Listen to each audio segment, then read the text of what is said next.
Welcome back. आप देख रहे हैं हमारा खास कार्यक्रम मुख्यमंत्री कौन।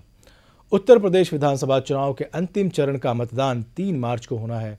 7वें चरण में 10 जिलों की कुल 60 विधानसभा सीटों के लिए मतदान होना है। आखिरी चरण में सभी दलों के दिग्गज एड़ी चोटी का जोर लगा चुके हैं और अब 7वें चरण की 3 मार्च को होने वाली वोटिंग के लिए चुनाव प्रचार थम गया है।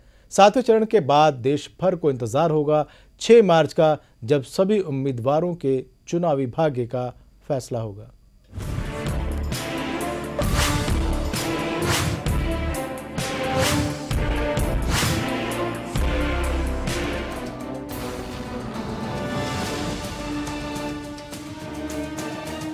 छह चरणों के मतदान के बाद अब बारी 7वें और अंतिम चरण की है। 3 मार्च को आखिरी चरण का मतदान होना है। 6 चरण के भागम भाग से तंग आकर सभी दलों के नेता अब बुरी तरह थक चुके हैं। थकान के बावजूद अंतिम चरण में नेता अपनी पूरी ताकत झोंक रहे हैं।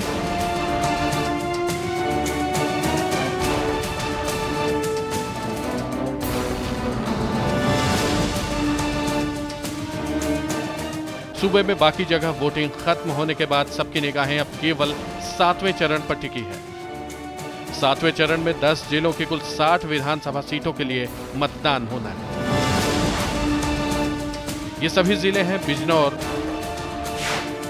मुरादाबाद, भीमनगर, रामपुर, ज्योतिबा फुले नगर, बदायूं, बरेली, पीलीभीत, शाहजहांपुर और लखीमपुर खीरी। 7वें चरण में कुल 962 उम्मीदवार चुनावी मैदान में ताल ठोक रहे हैं, जिनकी किस्मत का फैसला 1,80,46,031 मतदाता करेंगे, जिनमें 99,12,359 पुरुष मतदाता, 81,32,947 महिला, इसके अलावा 725 अन्य श्रेणी के मतदाता शामिल हैं। 7वें चरण की वोटिंग के लिए 12,907 मतदान केंद्रों में कुल 17,640 पोलिंग बूथ बनाए गए हैं और इस चरण में कुल 19,404 इलेक्ट्रॉनिक वोटिंग मशीनों का इस्तेमाल किया जाएगा।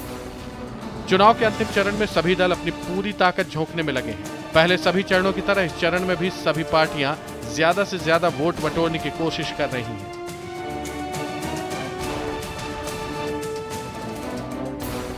सभी दलों के दिग्गज अंतिम चरण के लिए जोर आजमाइश कर रहे हैं। आखिरी चरण में किसी तरह की कोई चूक न हो, इसके लिए सभी दल पहले से काफी चौकन्ने हैं।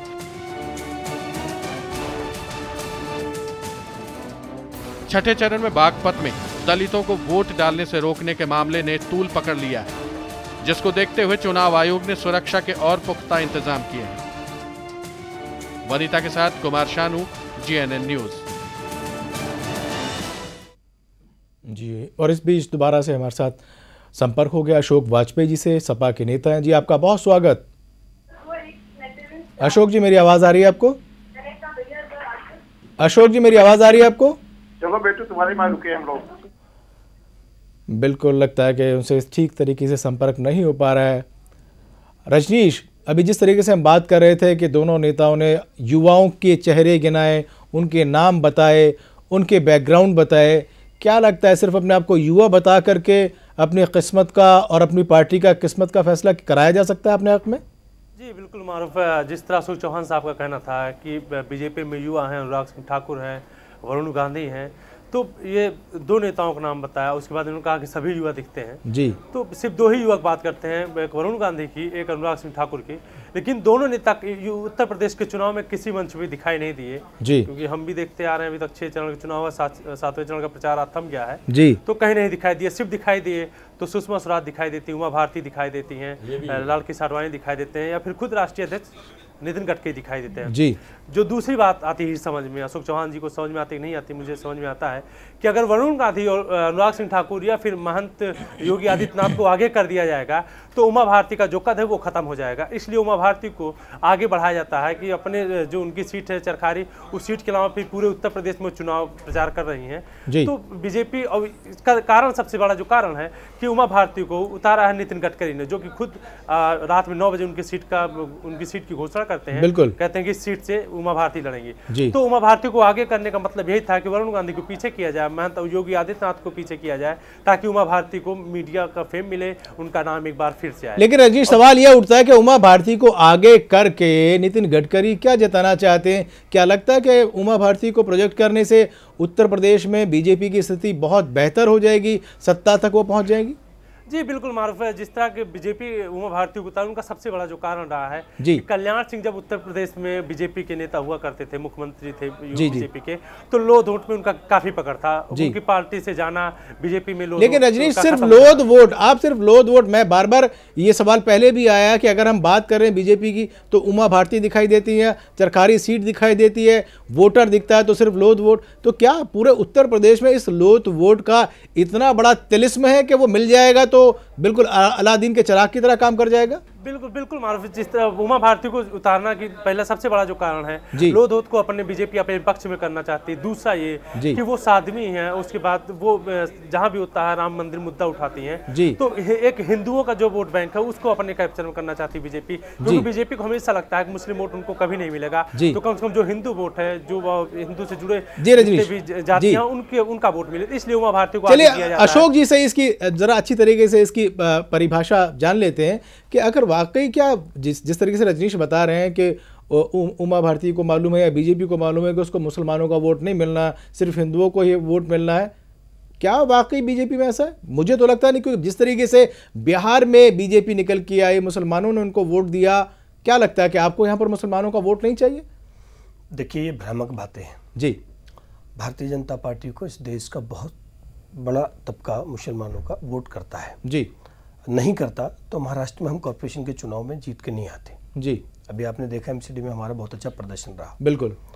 हम उत्तर प्रदेश में भी कई जहां मुस्लिम बहुल सीट है वहां पे भारतीय जनता पार्टी का बहुत अच्छा परफॉर्मेंस रहा है। इस बार भी हमने भारतीय जनता पार्टी में बदायूं से एक मुस्लिम कैंडिडेट को भी हमने दिया है जी, और वो जीतने की स्थिति में है जी।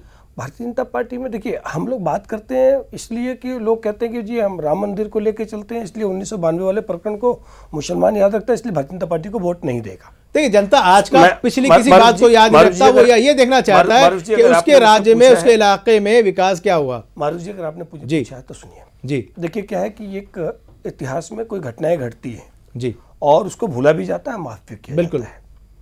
उसको हम अगर इस पे लेके चलें कि भाई किसकी गलती हुई, किसकी नहीं हुई, किसकी गलती थी, क्या था जी, ये बहुत लंबा समय है जो चैनल पे संभव नहीं। जी जी। क्योंकि पंजाब में भी एक बार ऐसा हुआ था, इंदिरा गांधी जी की हत्या के बाद सिखों का कत्लेआम हुआ जी। बाद में कुछ वर्षों तक कांग्रेस वहां सरकार में नहीं रही और बाद में सिखों ने अपनाया और बिल्कुल भारतीय जनता वहां पे कांग्रेस की सरकार बनी। बिल्कुल। और आज देश के सिख प्रधानमंत्री हैं। बिल्कुल। ये घटनाएं इतिहास में घटी। हाँ। अब उसके 10-12 वर्ष हो गए। मैं भी उसी बात को कह रहा हूं।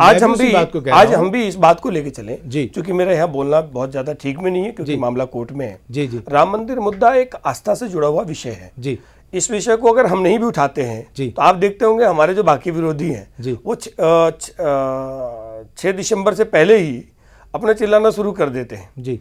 लेकिन फिर इन चीजों को भूलना चाहिए, और मैं सबको बोलता हूं, भारतीय जनता पार्टी भी बोल रही है कि मुसलमानों से मेरी कोई दुश्मनी नहीं है, ना मुसलमानों के हम लोग कोई दुश्मनी का काम करते हैं। बिल्कुल बिल्कुल। आज भी हम लोग चाहते हैं, देखिए किसी भी 30% हिस्से को अलग करके आप शरीर को अगर स्वस्थ रखना चाहते हैं तो हाथ को अलग करके आप स्वस्थ नहीं है, बिल्कुल सही बात, पैर को अलग करके स्वस्थ नहीं है, बहुत बड़ी बात आपको इनको साथ लेके चलना पड़ेगा। और भारतीय जनता पार्टी उनके साथ है, वो भी हमारे साथ रहे और हम लोग मिलके काम करेंगे। जो एक अजय वर्मा जी से मैं पूछ लेता हूं, अजय वर्मा जी, उन्होंने तो कह दिया कि हम उनको मिलके साथ लेना चाहते हैं, ऐसा कोई भय नहीं है मुसलमानों में, वो हमें वोट देते हैं और हमारी परफॉर्मेंस को बेहतर किया है और इस बार भी करेंगे। लेकिन आपसे मैं पूछूं, जब इलेक्शन से पहले आपके युवराज दलितों के घर जाते हैं, लेकिन जब वोट मांगने की बात होती है, भाषण देने की बात आती है, वादे करने की बात आती है, तो सारे वादे सिर्फ मुसलमानों के लिए, वहाँ दलित कहाँ पीछे छूट जाता है?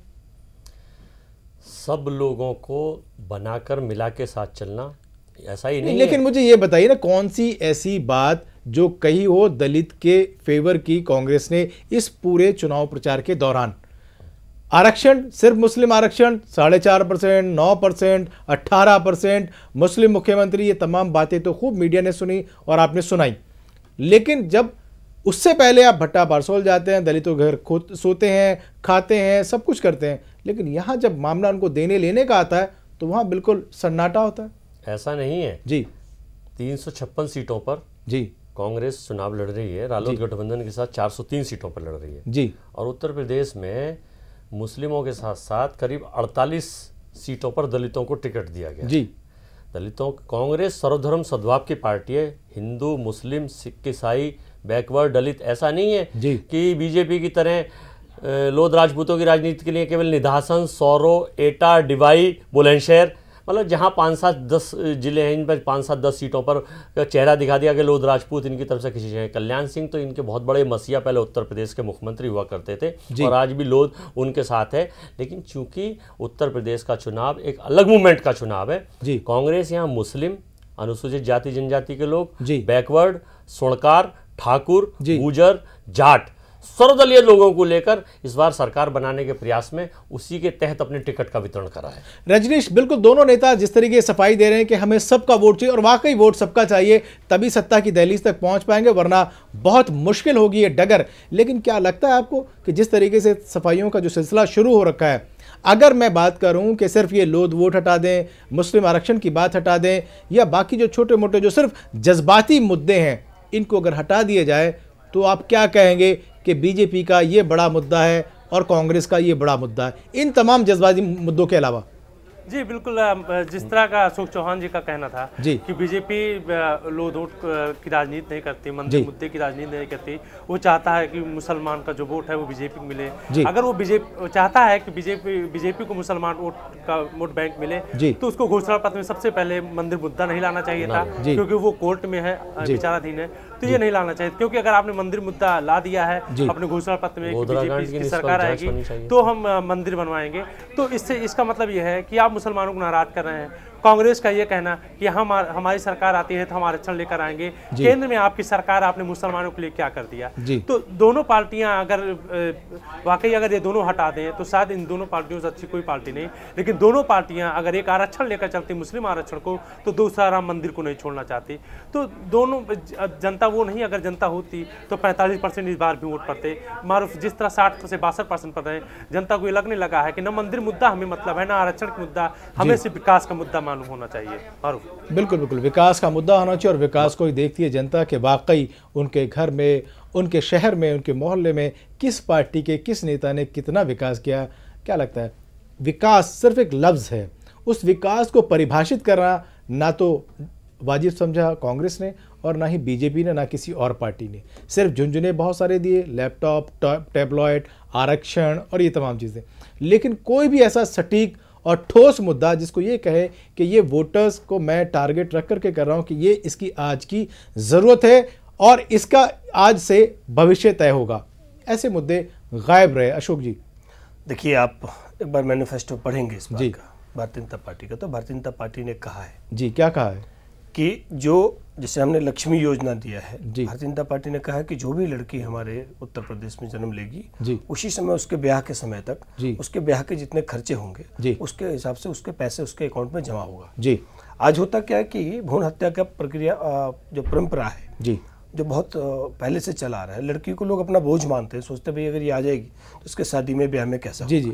भारतीय जनता पार्टी मध्य प्रदेश में भी ये योजना चला रही है, अन्य प्रदेशों में भी चल रही है, और हमने कहा है। दूसरा, हमने किसान के लिए कहा है कि अगर हम कोई योजना लेने जाते हैं, जैसे साहूकार से, जैसे हमको बेटी की शादी करना है, अब व्यापारी तो व्यापार से पैसा ले लेता है, बिल्कुल, उसको बैंक दे देती है, बिल्कुल, लेकिन किसान को नहीं मिलता। किसान फसल बीमा योजना भी है, भारतीय जनता पार्टी के समय में ही अटल जी ने भी लागू किया था। इसी को परंपरा को आगे बढ़ाते हुए हमने किसानों को 1% ब्याज पे हमने लोन देने का वादा किया है, और बिजली, पानी, सड़क जो हमने बोला वो तो सभी लोगों ने बोला होगा, लेकिन भारतीय जनता पार्टी जो मूलभूत सुविधाएं हैं जिसके चक्कर में आज भी विकास की गति रुकी हुई है उत्तर प्रदेश में जी। ऐसे विकास के मुद्दे को हमने लिया है और हमने वादा किया है कि आज आप देख लीजिए उत्तर प्रदेश में अगर एक तरफ भ्रष्टाचार है तो दूसरी तरफ गुंडई है, तीसरी तरफ तीसरा है। तो हमने कहा कि साफ सुथरी सरकार देंगे, भ्रष्टाचार मुक्त सरकार देंगे, भ्रष्टाचार मुक्त सरकार देंगे, सरकार देंगे, तमाम चीजें। लेकिन कांग्रेस अभी अशोक जी ने बिल्कुल साफ गोई से अपनी एक चीज पूरी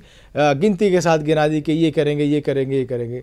आप बताएं कि आरक्षण के अलावा कौन सी ऐसी बातें हैं जो लगता है कि विकास की पटरी को और मजबूत करेंगे? मारूफ जी, अभी रजनीश जी कह रहे थे, मैं बिल्कुल सहमत नहीं हूँ रजनीश जी की इस बात से जी कि वो कह रहे थे कि साहब कांग्रेस आरक्षण का मुद्दा हटा दे तो कोई मतलब नहीं है। एक मैनिफेस्टो अगर उठा के देखा जाए तो उसमें से एक पॉइंट ये मुद्दा रखा गया था, मुस्लिम हमारे शरीर का, हमारे देश का पार्ट है, हमारा अशोक जी कह चुके हैं उस बात को। गोधरा कांड की जांच नहीं कराते हैं, मुस्लिमों की वोट लेने का दावा करते हैं, मंदिर मुद्दे को उठा लेते हैं, कम्युनल राइट्स करा देते हैं, मुस्लिमों की वोट लेने का दावा करते हैं। पूरा उत्तर प्रदेश नहीं, पूरा हिंदुस्तान जानता है। इतिहास देख लीजिए, कांग्रेस का सबसे ज्यादा दंगा अगर कहीं हुआ है तो कांग्रेस के शासन में हुआ है। 62 वर्षों ये आरक्षण की बात उत्तर प्रदेश में कर रहे हैं। 62 साल से मैं आपके की बात कर रहा हूं।